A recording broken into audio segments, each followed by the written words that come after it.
gente amiga!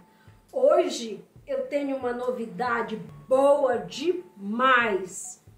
Você quer ir fazer pós-graduação, até mestrado, estrito sensu, quer dizer, você pode ser professor de nível de academia, nível acadêmico, nos Estados Unidos, com bolsa, sem pagar absolutamente nada.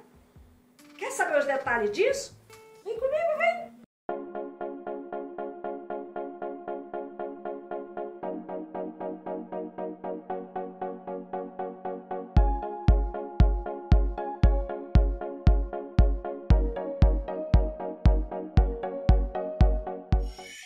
E nós estamos aqui iniciando mais um Brasileiros que Moram no Exterior. E eu começo agradecendo ao querido Daniel, uma pessoa que nasceu no Rio de Janeiro, carioca, e se criou, teve todo o crescimento dele em Sampa, capital.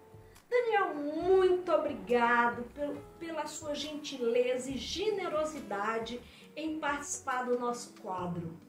Querido Daniel, há quanto tempo você já está morando aí na cidade que você está morando? E me fala, qual cidade? Tudo que você possa falar a respeito da cidade que você está. Bom, prazer, Saleb. É uma alegria estar aqui. Eu divido a minha história com os outros numa boa. Eu vim morar no Texas há 3 anos. Eu vim para cá para estudar. Eu fiz um mestrado em gerência na construção civil, gerenciamento de projetos. O primeiro lugar que eu morei no Texas se chama College Station, que é uma cidade pequena e cresceu muito em função da universidade que tem lá. A cidade que eu moro, ela fica a 2 horas de Austin, que é a capital do Texas. E ela está relativamente perto das outras 2 maiores também, que são Houston e Dallas. Acho que Dallas talvez seja a cidade mais famosa do Texas no exterior. Vale informar, gente, que aqui no Brasil ele é formado em arquitetura. Nós sabemos que fazer mestrado nos Estados Unidos não é algo tão fácil e não está no alcance de todos. Então ele já é um guerreiro por ter tido essa coragem e ter tido essa oportunidade. Então a gente já começa elogiando o nosso Daniel aí na coragem de ser guerreiro que foi fazer mestrado nos States. Assim, eu tive muita sorte de ser bolsista no meu curso. Como você conseguiu ser bolsista? Foi algo de planejamento já aqui no Brasil que você fez ou você foi antes e arriscou ser bolsista e conquistou já diretamente na cidade universitária que você fez o seu mestrado? Eu fiz um planejamento financeiro pensando no pior cenário. Eu vou dizer que o meu planejamento para essa empreitada inteira começou mais ou menos 1 ano antes de eu chegar aqui. Porque aqui, para estudar nos Estados Unidos, o ano letivo deles começa em agosto. Não é como o nosso, que começa em janeiro. Então, é de agosto a junho, é um ano letivo americano. E você, para começar a estudar em agosto, a janela se encerra para você submeter a sua candidatura mais ou menos em dezembro, novembro. São as escolas mais exigentes. Fecham no ano anterior e tem algumas que aceitam ainda você se aplicar até mais ou menos final de janeiro, começo de fevereiro. Porque eles sabem que você que é de fora, você vai ter que correr atrás do visto, você vai ter que ir no consulado, e tem países que têm a população grande, como o Brasil, como Índia, como outros lugares, que você não marca uma entrevista no consulado para a semana que vem. É para daqui 1 mês e meio. E o curso que eu fiz, ele tinha exigência de algumas provas internacionais. Que se você vem de um país que não fala inglês como uma das línguas nativas do país, você tem que provar para a universidade que você está com um idioma, que você pode ter dificuldade em aprender o que o curso ensina, mas se comunicar, você precisa conseguir provar que você se comunica bem. E aí, e geralmente essas faculdades, no site do curso que você quer fazer, tem uma lista do que eles exigem como mínimo, né? E assim, dentre as matérias ou passado que eles gostariam que você tivesse, por exemplo, eu fui para um programa de construção. Então tava lá assim, olha, nós gostaríamos que a pessoa que venha para esse mestrado tenha um passado, é desejável que tenha um passado ou em arquitetura ou em engenharia, que podem ser relacionados à construção. E além disso, essa escola que eu fui listou 2 provas que eu tive que fazer, que são provas em inglês e você faz num centro específico lá no Brasil. São provas que tem lugar no mundo inteiro para você fazer a prova. E uma delas é especificamente para inglês, que é o TOEFL. É o upgrade máximo depois de você ter feito ter terminado avançado, ter terminado com fluência. O TOEFL é uma prova que vai de 0 a 120, a sua possível pontuação. E dependendo da escola, eles pedem que você, para poder aplicar para o curso que você quer fazer, você tenha no mínimo 85 ou 90. As escolas mais exigentes pedem no mínimo 100, 105, porque eles querem um aluno que já chegue e possa começar a estudar, o idioma não ser um problema. Não vai precisar se adaptar, já senta numa sala de aula de cara e já começa o estudo. Assim, os Estados Unidos é um país que tem muito incentivo ao estudo, muito. É o país, assim, o pessoal brinca que é o país mais capitalista do mundo. Então, as empresas, muita empresa grande doa para a educação para criar fundos de patrocínio de incentivo à educação. Mas também eles têm muito corte fiscal para isso. Então, não ache que aqui as empresas gigantes, todo mundo é santo e todo mundo quer só fazer o bem, porque tem... Mas eu acho que é um sistema que beneficia os outros, que incentiva o estudo. E então, assim, eu quando me candidatei ao mestrado, eles pedem para você fazer um texto que explica as suas intenções e por que você quer fazer uma parte desse mestrado, né? É mais ou menos igual a entrevista de emprego. Por que você quer ir para lá e por que eles deveriam te escolher? E eu quando eu apliquei para uma série de lugares também.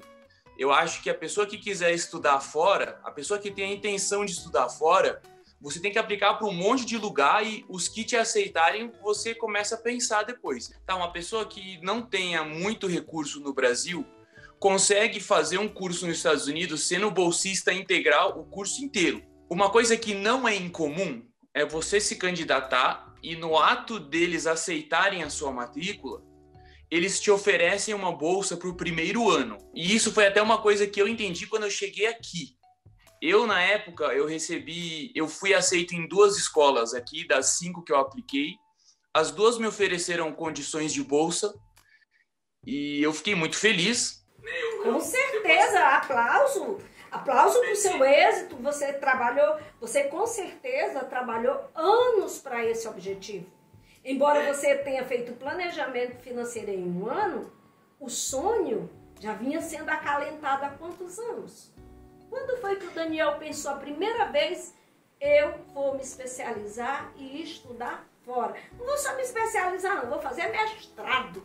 A vontade de vir estudar fora é que, assim, eu comecei a ter a vontade de imigrar mais ou menos em 2015, tá?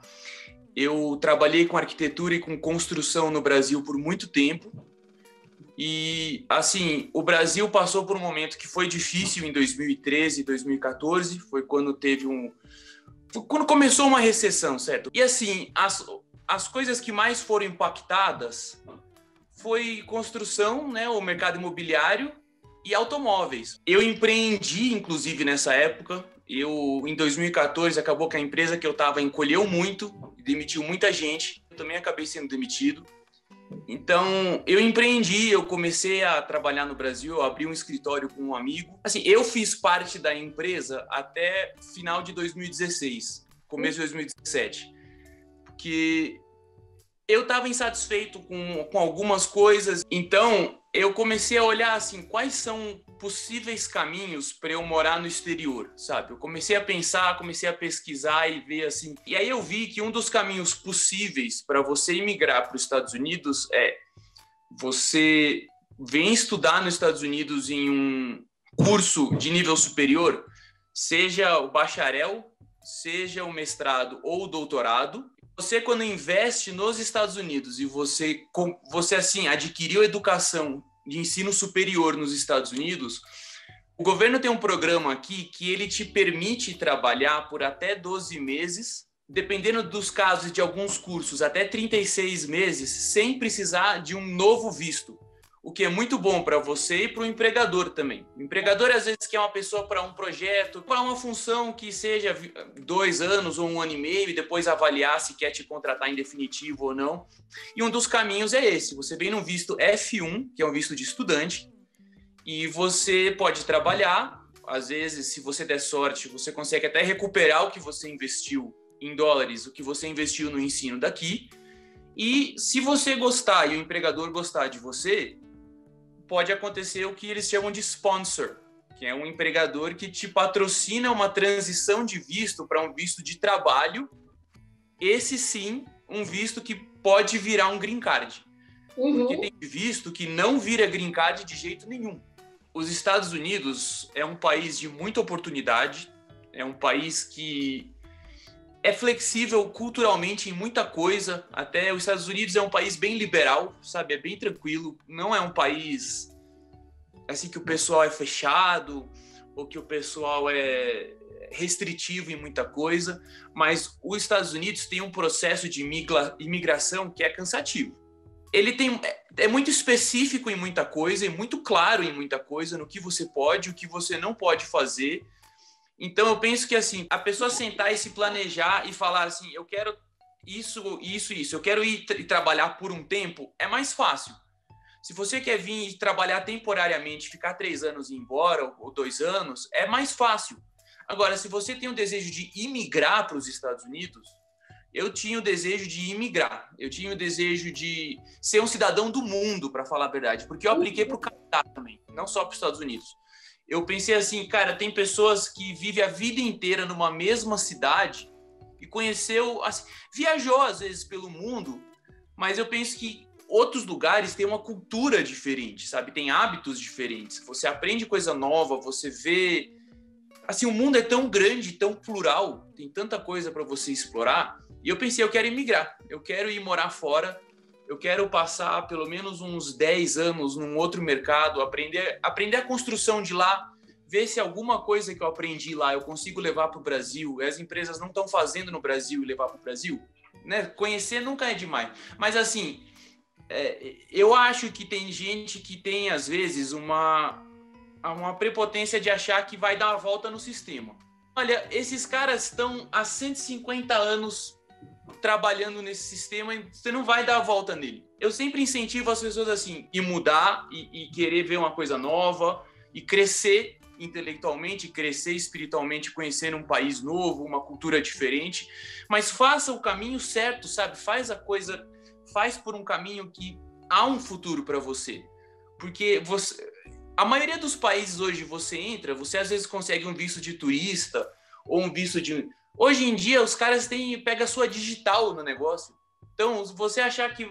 E você se excede o tempo aqui nos Estados Unidos como turista, você fica marcado no sistema. Claro, você fica 10 anos sem poder pisar aí. Você pode vir com outro passaporte, e quando você puser a sua mão lá, o sistema vai falar assim, olha, esse cara aqui está associado a um outro passaporte que não pode entrar porque ele está banido. Dá o jeitinho.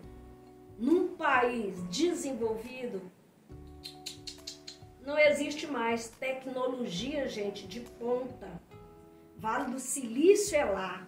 Tem coisas que são bem claras, que é restrito fazer. E eu não sei, você está construindo a sua relação com aquele país, né? Cada vez que você dá entrada, eles registram. E eu acho que você deve sempre pensar em estar fazendo a coisa certa, né? Agora, Daniel, eu te pergunto uma coisa.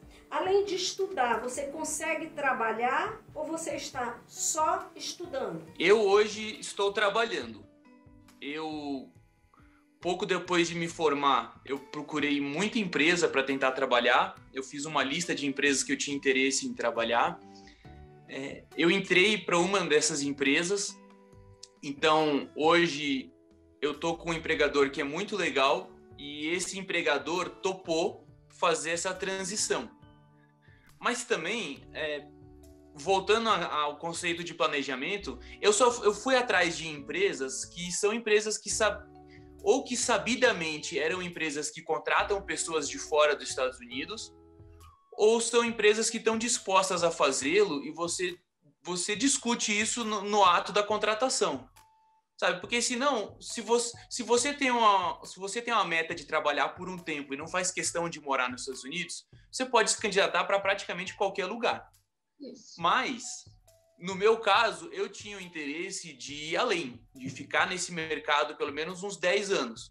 E o visto de você como estudante, você vai conseguir trabalhar até 3 anos e depois ou você muda de visto ou você sai do país.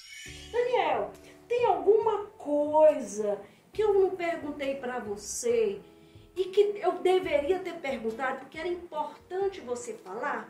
O que eu diria é que, assim, a pessoa que quiser emigrar para os Estados Unidos, uma coisa que é importante levar em conta é o clima dos Estados Unidos. Eu moro no Texas e eu diria que os estados mais ao sul dos Estados Unidos, né, o cinturão de baixo dos Estados Unidos é onde a temperatura vai ser mais amena.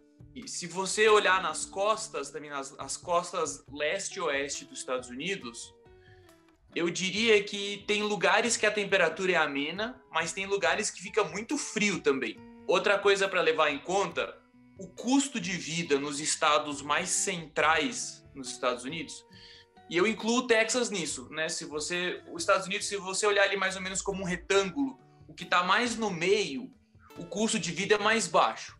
Também são lugares menos famosos e menos turísticos, menos popular.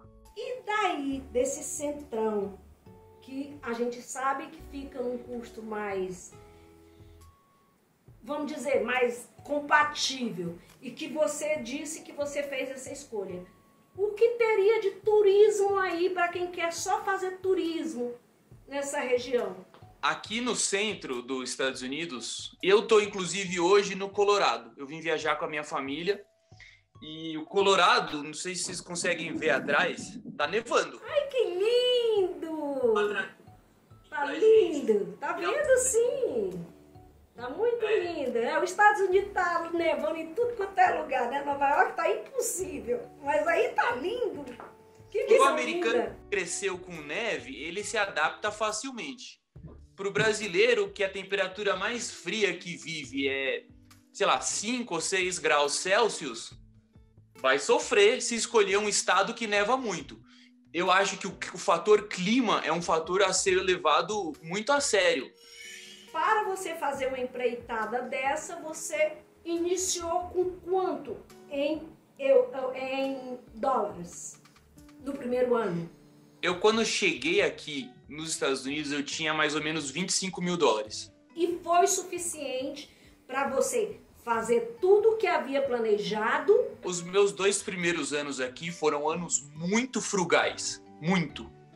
Eu comi fora muito pouco, eu comprei pouquíssima roupa, eletrônico não comprei quase nada. Assim, eu comprei celular e comprei pagando a prazo sem juros, que aqui também é o país que financia muita coisa, é muito fácil comprar qualquer coisa nos Estados Unidos, mas é fácil se enrolar na corda também e ficar endividado. Como eu te disse, eu fiz um planejamento que previa o pior cenário. O meu planejamento previa o meu custo de moradia, porque não é só o custo do ensino. Você tem que morar, você tem que comer, você tem que se vestir, ou você vai precisar, de um chinelo novo, vai precisar de um tênis novo. Com essa neve aí, você tem que ter botas especiais mesmo para neve, porque isso é uma espuma.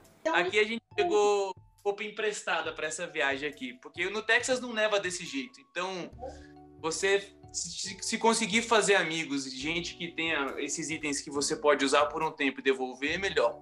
E fazer essas amizades com americanos é fácil ou tem que ser outros colegas brasileiros? O americano, em geral, ele é uma pessoa fácil de você puxar um papo ou você aproximar ele por uma coisa rápida. Para você se tornar amigo de um americano leva tempo. A maioria dos amigos que eu fiz aqui são estrangeiros. Eu fiz americanos também, mas eu acho que às vezes o estrangeiro vem com a mentalidade que ele tá mais na intenção de fazer amigos do que o cara que já mora aqui.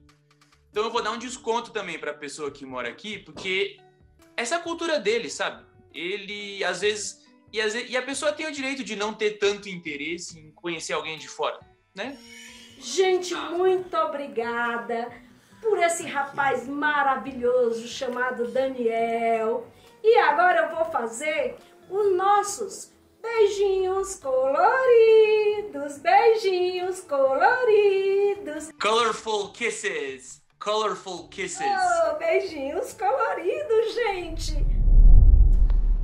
Daniel Leal, 33 anos, carioca que cresceu em São Paulo, capital. Casado com brasileira que acompanhou o projeto de imigrar e morar no Texas. Gestor de projetos em construtora com visto H1B. Cursou arquitetura no Brasil e mestrado em gestão de projetos na construção civil dos Estados Unidos. Morando há 3 anos no Texas.